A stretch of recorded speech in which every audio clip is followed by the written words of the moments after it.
Hello everybody, welcome back to the channel. Hope everybody's doing really well. It's great to see you guys.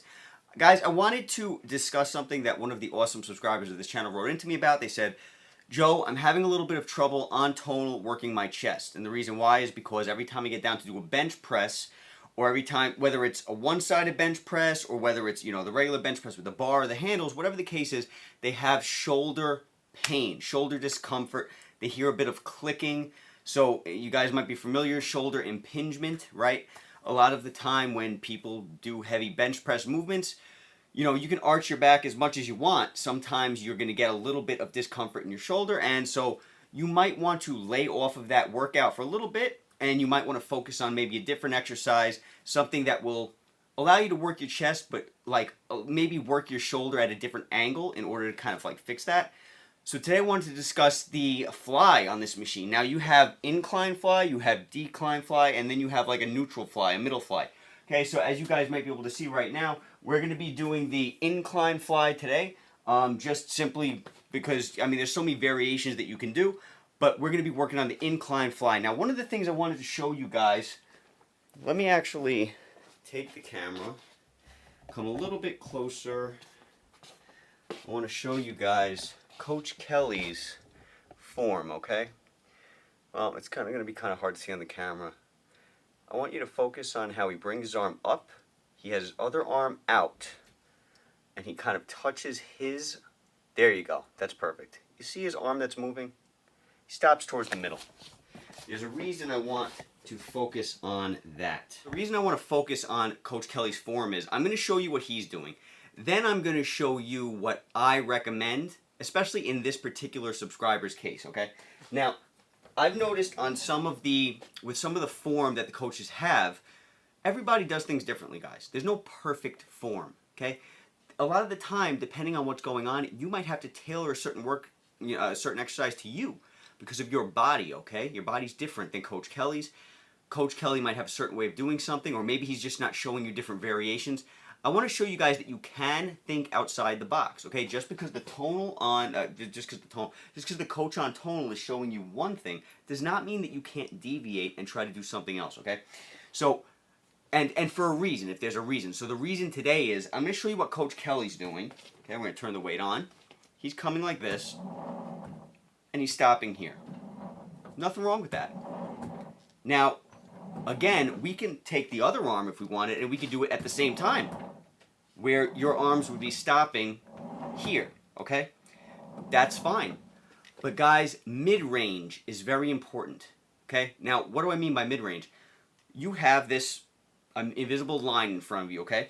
And when you're doing a movement like this, whether it be incline or decline, you want to cross the barrier of your chest. The reason why is because you're getting muscle activation there that you can't get if you stop here, okay? If I were to keep going, now I'm getting a chest pop right here, okay? If I stop in the middle, not much of a chest pop. You'll still feel it. You're still working your chest, you're still working your delts, but you're not going to get that cross range, that range that's going to allow you to really squeeze your chest muscle, okay?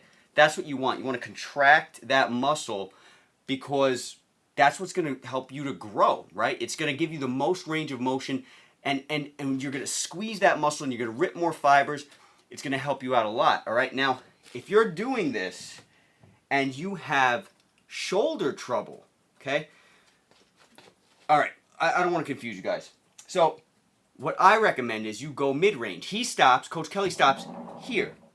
I recommend you guys go here, okay? But if you, and then when you come to the top, squeeze, right? Squeeze and then slowly let it down. But if you have shoulder trouble, like maybe the subscriber, right? What can you do to ensure that this exercise is not going to mess with your shoulder and that you can still get maximum performance? Well, I recommend to you guys, even if you don't have shoulder trouble, instead of doing what I just did, right? Do what I just did, but stand in a different way. If I move this way, now I have more of a freedom when it comes to range. If I stand here, this arm is kind of squeezing me into a certain range. But now if I move this way, You see how much more range I have? I can come up like Superman. I could be like this, right? And then squeeze at the top. All the way up like this, squeeze. And I'm not forced into that small range. Tonal's arms swing out, but in my position, I can't swing them out any more than what I already have them. So what do? You simply move over. Okay? And this is giving you even more range than if Tonal's arm was swung all the way out for this movement. Okay, so it's giving you even more range. It's also taking pressure off your shoulder, because the more of a range that you confine yourself to, like in this situation, the range between your arm and that arm on Tonal is so tight that you're putting a lot of pressure on your shoulder. As soon as you move over, you open it up to a completely more freeing situation. Your arm can move much more free, and your shoulder has more room to breathe in a way.